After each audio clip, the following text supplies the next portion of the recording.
Hello friend, आज हम देखने वाले हैं साक्षी गर्जे की कॉपी निबंध की उन्होंने कैसे लिखा कि उन्हें आईएएस पोस्ट मिला और एक अच्छे रैंक से उन्होंने यूपीएससी क्वालिफाई की। अगर रैंक की बात करें साक्षी जी का तो उन्होंने 350 रैंक लाया और आईएएस पोस्ट मिला। ये बहुत बड़ी बात है। अगर आप भी चाहते हैं कि हमें आईएएस पोस्ट मिल जाए तो आपको निबंध यानी ऐसे राइटिंग आपको अच्छी सी लिखनी होगी। उसके लिए आपको टॉपर का कॉपी का एनालाइज देखना बहुत ज़रूरी है। चलिए हम देखते हैं कि साक्षी गर्ज की कॉपी में क्या खासियत है, उन्हें आईएएस पोस्ट मिला। अगर हम बात करें तो निबंध आपका 250 मार्क्स का होता है और हिंदी मीडियम की साक्षी जो हिंदी मीडियम की छात्रा थी, ये बहुत बड़ी बात है। और दृष्टि आईएएस में उन्होंने जो निबंध की ऐसे की कॉपी लिखी उसी का एनालाइज करेंगे, देखेंगे उनकी क्या खासियत थी जो उन्हें आईएएस पोस्ट मिला। चलिए देखते हैं हम लोग बिना देर करते हुए।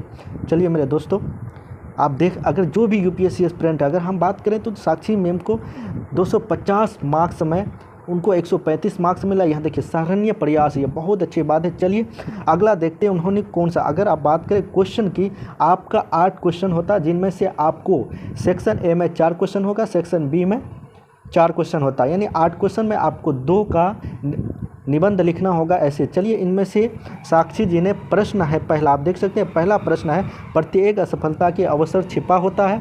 दूसरा है अभिव्यक्ति की स्वतंत्रता एक मूल अधिकार जिसको सबसे ज़्यादा दमन और दुरुपयोग होता है।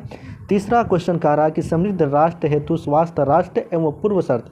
और चौथा है देशभक्ति में मेरा आखिरी आध्यात्मिक सहारा नहीं बन सकती है मेरा शर्म मानवता है। उन्होंने आप देख सकते हैं कि साक्षी जी ने प्रश्न नंबर 4 को देखा, यहाँ क्वेश्चन वो लिखा है देशभक्ति में मेरा आखिरी आध्यात्मिक सहारा नहीं बन सकती है मेरा आश्चर्य मानवता है, मैं हीरे के दाम में टिप्पणी कीजिए। इन्होंने ये क्वेश्चन का आंसर लिखा है, नहीं इस पर निबंध लिखा। चलिए देखते हैं उन्होंने क्या लिखा। आप देख सकते हैं राइटिंग की बात करें तो आप देख सकते हैं कितना सुंदर राइटिंग है। और राइटिंग सबसे मेन रखता है कि आपकी सुंदरता यानी लिखावट कितनी सुंदर है, ये बात पर बहुत डिपेंड करता है। अगर आप विकास द्विवेदी सर का भी एक वीडियो देख लीजिए कि आंसर राइटिंग में क्या राइटिंग खूबसूरत माने रखता है, तो बहुत अच्छे तरह से डिस्कस किए हैं सर। तो राइटिंग बहुत माने रखता है, आपकी लिखावट सुंदर होनी चाहिए ताकि जो एग्जामिनर है कॉपी चेक इन करे उनका दिल खुश हो जाए। यानी आपका सूरत देखकर पहले आदमी बात करने की प्रयास करेंगे, सीरत बाद में आती है। यानी अगर आप खूबसूरत है तो अट्रैक्शन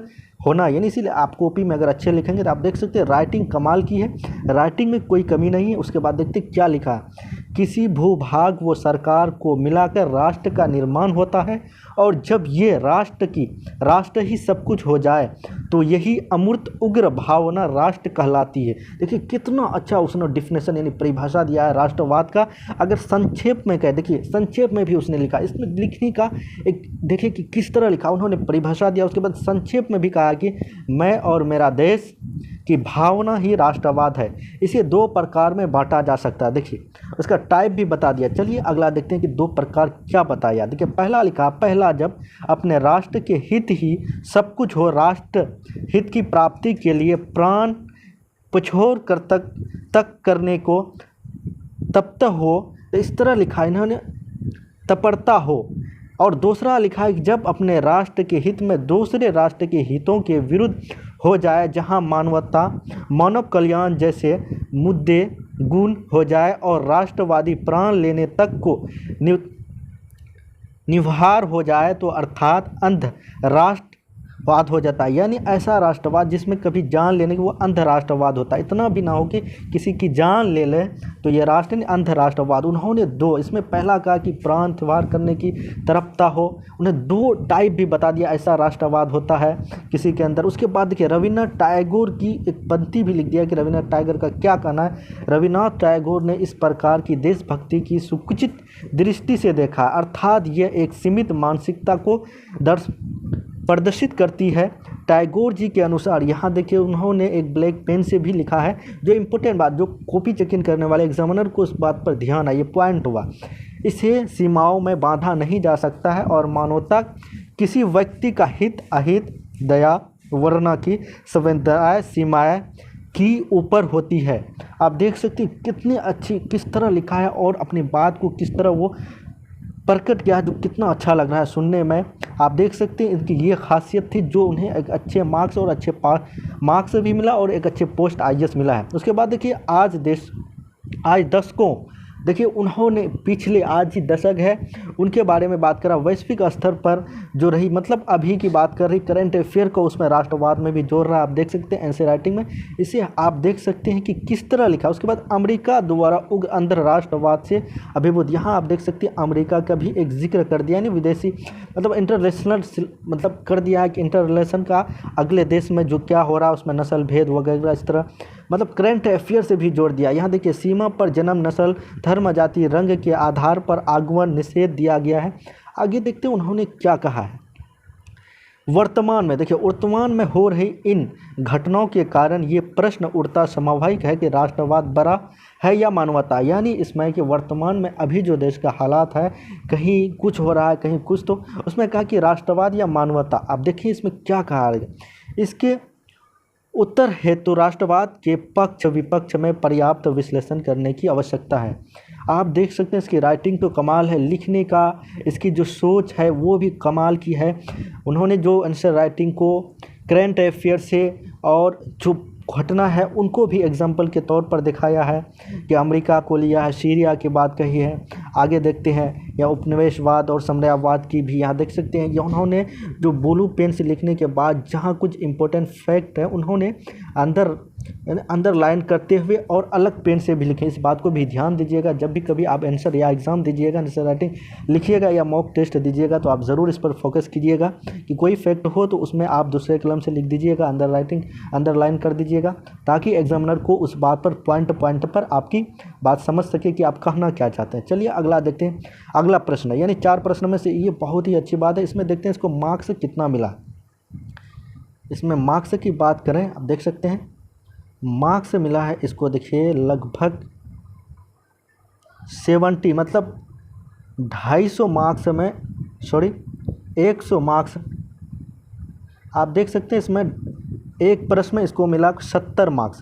अब अगला प्रश्न देखते हैं, मतलब 125 मार्क्स में इन्हों 170, यानी 250 टोटल मार्क्स का है, तो एक जो आपको निबंध लिखना है उसमें आपको मिलेगा 125 में 70, ये बहुत बड़ी बात है, 70 मार्क्स मिलना। अगला देखते हैं अगला प्रश्न को, उन्होंने निबंध नंबर 2 देखिए क्या, इसमें भी मतलब उसने जवाब दिया है 2022 तक किसानों की आय दोगुना करना एक सपना है या हकीकत। ये अपने बात, कल मैंने टीवी खोली, देखिए कितनी अच्छी उन्होंने शुरू किया है, एक डिफिनेशन दिया है, परिभाषा देखिए, कल मैंने टीवी खोली, न्यूज़ चैनल पर परिचर्चा का केंद्र बिंदु था किसान। वो ना लग रहा है कि मतलब सामने बैठा हुआ किसी को कह रहा है अपनी बात को। मध्य प्रदेश में कई किसानों की आत्महत्या कर ली। देखिए उन्होंने मध्य प्रदेश करंट अफेयर को भी जोड़ते हुए, और जो टीवी का मतलब लग रहा है कि वो जो उसके सामने बैठा हुआ है परीक्षक, वो अपनी बात को कॉपी में लग रहा है कि नहीं हमको सुना रहा कोई, इस तरह की बात कही। महाराष्ट्र में इसमें क्या लिखा, किसान ऋण माफ़ी हेतु आंदोलन पर थे। उत्तर प्रदेश सरकार को कृषक ऋण माफ़ी के संबंध में घेरा जा रहा है, इस तरह की बात घेरा जा रहा है, नहीं टीवी इस तरह मतलब रिलेटेड कर रहा है करंट अफेयर से। यहाँ तक कि संसद में भी वाद विवाद बिंदु किसान दुरुस्तता, मतलब आप देख सकते हैं कितनी अच्छी लाइन लिखी है। इससे ये पता चलता है कि आपको किस तरह लिखना चाहिए। आपको अभी से इसी वक्त से शुरू कर देना है आंसर राइटिंग की प्रैक्टिस। और सब अगर आप बोलें तो कमेंट कीजिए आप किसका ऐसे राइटिंग देखना चाहते हैं। अगला वीडियो हम साक्षी जी का हिस्ट्री का, यानी जीएस पेपर 1 ऑप्शनल, इन्होंने हिस्ट्री था उनका, ऑप्शनल जो हिस्ट्री है उसका हम ज़रूर कोशिश करेंगे 1-2 दिन के बाद पब्लिश करने का वीडियो। तो आप देख सकते हैं उन्होंने ऑप्शनल किस तरह लिखा है, एक बेहतरीन तरह वो अपने आंसर राइटिंग ऐसे का लिखा है जो काफ़ी आप देख सकते हैं काफ़ी तारीफ़ की लायक है।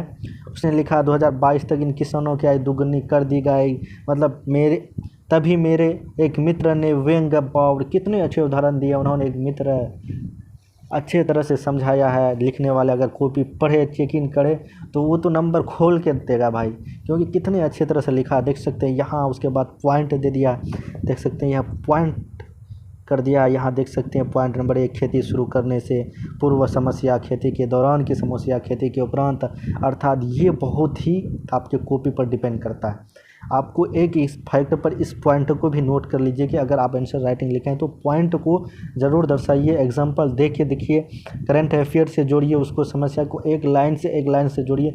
जैसे उसने बात कही दूसरे लाइन मतलब लगते हैं कि मिलता जुलता रहे। उन्होंने ये जो आंसर राइटिंग उसमें बहुत ही उस बात का ध्यान रखा है, लग ही नहीं रहा है कि दूसरा लाइन दूसरे से नहीं जोड़ रहा है। काफ़ी इंपॉर्टेंट इसमें भी देख लेते हैं कि इसको कितना मार्क्स लिखा है, दूसरा क्वेश्चन में इसको कितना मार्क्स मिला है। उसके बाद वीडियो को हम लोग समाप्त करेंगे। आपको उम्मीद करते हैं कि कुछ साक्षी जी का कॉपी से बहुत ही नॉलेज मिला होगा और बहुत ही कुछ सीखने को मिला होगा। तो वीडियो को ज़रूर शेयर कीजिएगा। अभी तक आप भाई का चैनल को सब्सक्राइब नहीं किए तो ज़रूर सब्सक्राइब कर लीजिएगा। बगल में बेल आइकन है उसको प्रेस कर दीजिएगा, ताकि इस तरह का आप देख सकते हैं यहाँ फिर वो ग्राफ बनाकर डायग्राम बनाकर समझाया है। उनकी आवश्यकता क्या है, पूर्ति का देखते हैं। आवश्यकता बहुत है सरकार से, मगर सरकार किसानों की मतलब उसकी पूर्ति करने में असमर्थ है। ये डिज़ाइन देख सकते हैं कितना मतलब बहुत ही धीरे, यानी आवश्यकता किसान को बहुत है सरकार से, मगर सरकार उसको समस्या को समाधान करने में बहुत धीमी गति है। इसका ये देख सकते हैं यहाँ पर जो दर्शाया गया है एक बेहतरीन तरीके से। अगला देख सकते हैं हम लोग इसकी मार्क्स की बात करें तो इसमें आपका सेकेंड है, इसका जो ऐसे में मिला है 65, टोटल लगभग 135 मार्क्स मिला। ये बहुत ही बड़ी बात है। एक